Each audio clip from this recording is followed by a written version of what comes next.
Good morning guys. இன்றைக்கி என்ன பார்க்க போகிறோம்னு பார்த்தீங்கன்னா, இன்றைக்கி நம்ம இந்தியாவுக்கு தேர்ட் குரூப் மேட்ச் யார் கூடன்னு பார்த்தீங்கன்னா யூஎஸ்ஏ கூட. வாங்க ப்ரிவியூக்குள்ளே போவோம்.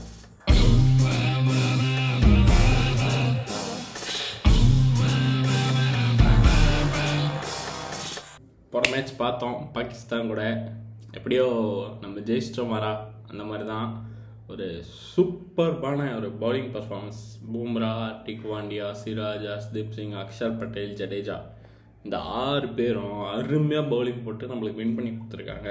அதில் அன்சங் ஹீரோ அப்படின்னு சொன்னீங்கன்னா அக்ஷர் பட்டேலை சொல்லுவேன். ஏன்னா எல்லோரும் பண்ட் பேட்டிங் நல்லாயிருக்கு, பும்ரா பவுலிங் நல்லா இருக்குன்னாங்க. ஆனால் ரெண்டையும் பண்ணார் அக்ஷர் பட்டேல். ஒரு ஓவர் போட்டார் பார்த்தீங்களா வாசிம் பாத்துக்கு, 4 டாட் பால். அது ப்ரெஷரை தூக்கி விட்டுருச்சு. அப்புறம் பார்த்தீங்கன்னா சிராஜ் 4 ஓவருக்கு 20 ரன்ஸ் நம்ம தான் கொடுத்தாரு. சரியான ஒரு பவுலிங்கு.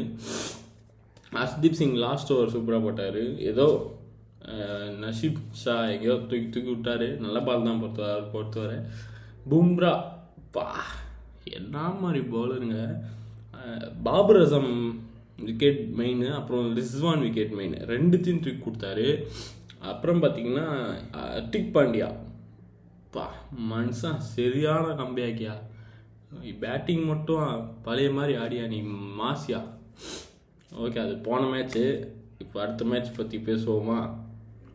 யூஎஸ்ஏ கூட நடக்குது.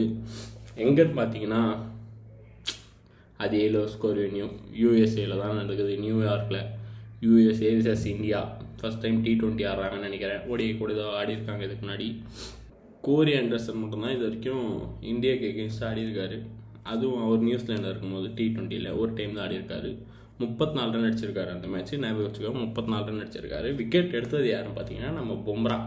யூஎஸ்ஏவோட ஒரு சில டாப் பிளேயர்ஸ் இருக்காங்க, நல்ல பிளேயர்ஸ். யாரை பர்ஃபார்ம் பண்ணுறாங்கன்னு அது பார்த்தீங்கன்னா, ஃபஸ்ட்டு பார்த்தீங்கன்னா நம்ம ஆரோன் ஜோன்ஸ். எல்லாரும் தெரியும், ஒரு சூப்பரான இன்னிங்ஸ் ஆடினார். 94 ரன்னு. யார் கூடன்னு பார்த்தீங்கன்னா கனடா கூட அடித்து கொடுத்தாருன்னு நினைக்கிறேன். அப்புறம் பார்த்தீங்கன்னா பாகிஸ்தான் கூட அடித்தார். ஒரு சூப்பரான ஒரு பிளேயரு. இந்த T20 வேர்ல்டு கப்பில் டாப் 2ல் இருக்கார் ஐஎஸ் ரன் கேட்டரில். அதனால் அவர் ஒரு வாட்ச் அவுட் பிளேயராக இருக்கும். ஹர்மித் சிங், அவர் இந்தியா பிளேயர், ஆல்ரவுண்டரு. ஓகே, அவர் இப்போ வாட்ச் அவுட் தான். ஆண்ட்ரிஸ் கோஸ்ன்னு ஒருத்தர் யூஎஸ்ஏவோட விக்கெட் கீப்பர். அவரும் டாப் 5ல் இருக்கார் ரன் கேட்டரில். அதனால் ஒரு நல்ல ஒரு பிளேயர் தான் அவர். மோனாங் பட்டேல், அவர் யாருன்னு பார்த்தீங்கன்னா யூஎஸ்ஏவோட கேப்டனு. அவர் இந்தியாக்காரர் தான். போன இன்னிங்ஸ் பாகிஸ்தான் கூட ஒரு ஆஃப் செஞ்சுரி போட்டார். ஒரு மேட்ச் வின்னிங் நாக்குன்னு சொல்லலாம். ஸ்லோவாக இருந்தாலும் பரவாயில்ல, அவர் நின்னதுனால தான் அந்த ரன்னும் வந்துச்சு. ஒரு சூப்பரான ஒரு ஆஃப் செஞ்சுரி. முகமது ஹாஷம் அலிகான் எல்லாத்துக்கும் தெரியும், கரேபியன் பிரீமியர் லீக்லாம் சூப்பராக ஆடுவார். நல்ல பவுலர் தான் அவர். கொல்கத்தா ஒரு டைம் வாங்கினாங்கன்னு நினைக்கிறேன். கரேபியன் பிரீமியர் லீக்கில் ஒரு கொல்கத்தா பிளேயர் தான். அடுத்து பார்த்தீங்கன்னா சௌரப் நெட்ராவல்கர். அவர் எல்லாத்துக்கும் தெரியும், யூஎஸ்ஏவோட ஒரு தரமான பவுலர். இந்தியாவோட அண்டர் 19 2010ல் நினைக்கிறேன். அவர் வந்து போன மேட்ச் பாகிஸ்தான் கூட ஒரு சூப்பர் ஓவர் போட்டார். சூப்பர்பான ஒரு சூப்பர் ஓவர். ஒரு 2 வைடு தந்தார். பட் இருந்தாலும் ஒரு நல்ல பவுலிங். இப்போ இந்தியாவில் வாட்ச் அவுட் பிளேயர்ஸ் இந்த மேட்ச்சில் யாரான்னு பார்த்தீங்கன்னா கண்டிப்பாக நான் பும்ராவை சொல்லுவேன். பும்ரா, அப்புறம் அக்ஷர் பட்டேல், அப்புறம் ரிஷப் பண்ட், சிராஜ் நான் சொல்லுவேன். ஹர்திக் பாண்டியா சொல்லுவேன். அப்புறம் ஹர்ஷ்தீப் சிங் சொல்லுவேன். ஏன்டா எல்லாம் பவுலர் எடுக்கிற ரிஷப் பண்ட் தான் பேட்ஸ்மேன் கேட்காதீங்க. ஏன்னா இது வரைக்கும் அவர் தான் நல்லா பர்ஃபார்ம் பண்ணியிருக்காரு. எந்த பிச்சுலாம் தெரியாமல் அவர் பாட்டு அவர் கேம் விளையாடிட்டு இருக்காரு. அதே கேமை விராட் கோலியும் சூரியகுமார் டூபேயும் ஆடினா வேறு லெவலில் இருக்கும்.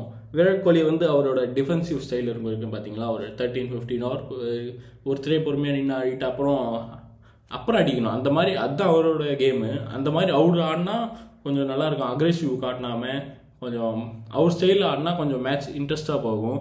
அதே மாதிரி பார்த்தீங்கன்னா ரோஹித் சர்மா ஃபஸ்ட் மேட்ச் நல்லா ஆடினார் அயர்லாண்டு கூட.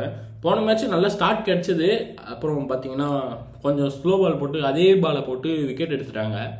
அதுக்கப்புறம் பார்த்தீங்கன்னா சூரியகுமார் யாதவ் 2 மேட்சும் ஒழுங்காக பர்ஃபார்ம் பண்ணல. இந்த மேட்ச் ஒழுங்காக பர்ஃபார்ம் பண்ணால் ஒரு கம்பேக் கொடுத்தா நல்லாயிருக்கும். அப்புறம் ஆரிச்சாமி, எல்லாரும் கூப்பிட்ற ஆரிச்சாமி ஐபிஎல் செகண்ட் ஹாஃப்லேருந்தே அவர் ஃபார்மில் இல்லைன்றது எல்லாத்துக்கும் தெரியும். எப்படியாவது அவர் கரேபியன் பிச்சில் போயிட்டா அவருக்கு நல்ல ஒரு பிச்சு தான் சொல்ல முடியும். ஏன்னா ஸ்பின் ட்ராக்லாம் போட்டு அடிச்சிடுவார். இதில் ஸ்பின் அவ்வளோ போட மாட்டேங்கிறாங்க. ஃபாஸ்ட் பவுலராக விக்கெட் எடுத்துகிட்டு போயிடுறாங்க. அப்புறம் ஜடேஜா பேட்டிங்கில் இன்னும் ஃபுல் ஃபார்முக்கு வரல. ஹர்திக் பாண்டியா இன்னும் ஃபுல் ஃபார்முக்கு வரல. இப்போ பங்களாதேஷ் கூட ப்ராக்டிஸ் மேட்ச்சில் அடித்த மாதிரி இந்த மேட்ச்சில் அடித்தா சூப்பராக இருக்கும். ஓகேங்களா? இந்த நியூயார்க் பிச்சில் பார்த்தீங்கன்னா ஆவரேஜே பார்த்தீங்கன்னா 110 தாங்க ஆவரேஜ் இந்த கிரவுண்டில். ஓகேங்களா? இப்போ என்னோட ட்ரீம் 11 பிளேயிங் சொல்லிடுறேன் பார்த்துக்கோங்க. விக்கெட் கீப்பர் பார்த்தீங்கன்னா Rishabh Pant and goes USA player. அப்புறம் மோனாக் பட்டேல். பேட்ஸ்மேன் பார்த்தீங்கன்னா ரோஹித் சர்மா, விராட் கோலி. அதுக்கப்புறம் பார்த்தீங்கன்னா ஆரன் ஜோன்ஸ். மோனாக் பட்டேல் இருக்கட்டுங்க, ஏன்னா அவர் கொஞ்சம் பாகிஸ்தானோட ஆஃப் செஞ்சுரி அடிச்சிருக்காரு. ஜோன்ஸும் ஆஃப் செஞ்சுரி அடிச்சு. கோலி எப்பயுமே நான் வச்சுருப்பேன், ஏன்னா அவர் எப்போ அடிப்பார்னு தெரியாது. திடீர்னு ஃபார்முக்கு வந்துட்டா உங்களுக்கு தான் பாயிண்ட்டு, எனக்கும் பாயிண்ட்டு, எல்லாத்துக்கும் பாயிண்ட்டு. அடுத்து பார்த்தீங்கன்னா ஆல்ரவுண்டர் பார்த்தீங்கன்னா அக்ஷர் பட்டேல் அண்ட் ஹர்திக் பாண்டியா. 2 பேரும் பவுலிங்கில் நல்லா பர்ஃபார்ம் பண்ணுறாங்க. பேட்டிங்கும் கொஞ்சம் சான்ஸ் கிடச்சா நல்லா பர்ஃபார்ம் பண்ணுவாங்க தோணுது. பார்த்தீங்களா? அது பார்த்தீங்கன்னா பவுலிங்கில் யாரான்னு பார்த்தீங்கன்னா நட்டாவல்கர், யார் அவர் பேர், அவர் ஒருத்தர் யூஎஸ்ஏ. அப்புறம் பும்ரா, ஹர்ஷ்தீப் சிங் கண்டிப்பாக எடுப்பேன். ஹர்ஷ்தீப் சிங் பார்த்தீங்கன்னா கண்டிப்பாக இந்த மேட்ச்சில் ஃபர்ஸ்ட் பவுலிங் போட்டால் பவர் பிளேயில் கண்டிப்பாக 2-3 விக்கெட் எடுத்து வந்துடுவார். அதை கண்டிப்பாக என் மேலே நம்பிக்கை வைங்க. பும்ரா பார்த்தீங்கன்னா நான் ட்ரீம் 11 ஃபஸ்ட்டு எடுக்கிறது பிளேயர் பும்ரா. பார்த்தீங்கன்னா கேப்டன் யாருன்னு பார்த்தீங்கன்னா நான் கண்டிப்பாக பும்ரா தான் போவேன். 2 விக்கெட் 3 விக்கெட் கண்டிப்பாக ஷோர். உங்களுக்கு பாயிண்ட் வருது பார்த்தீங்களா? அதனால் நான் பும்ரா. வைஸ் கேப்டன் யாருன்னு கேட்காதீங்க. வைஸ் கேப்டன் நான் கண்டிப்பாக ஹர்திக் பாண்டியா மட்டும் தான் வைப்பேன், ஏன்னா பேட்டிங் ஆடுவார், பவுலிங் போடுவார். ஸோ அதனால் நான் Hardik Pandya vice captain. Prediction என்னான்னு கேட்காதீங்க. எனக்கு இந்தியா தான் ஜெயிக்கும்னு தோணுது. யூஎஸ் ஏதோ ஃபைட் கொடுத்தா நல்லாயிருக்கும். இந்த ப்ரிவியூ இவ்வளோதாங்க. இது வரைக்கும் 2 பேரும் அவ்வளோ ஆடினதில்லை. அதனால் ப்ரிவியூ என்ன சொல்கிறதுன்னு தெரில. ஒரு சிம்பிளாக முடிச்சுட்டு போயிடலாம்னு தாங்க சிம்பிளாக முடிச்சிட்டேன்.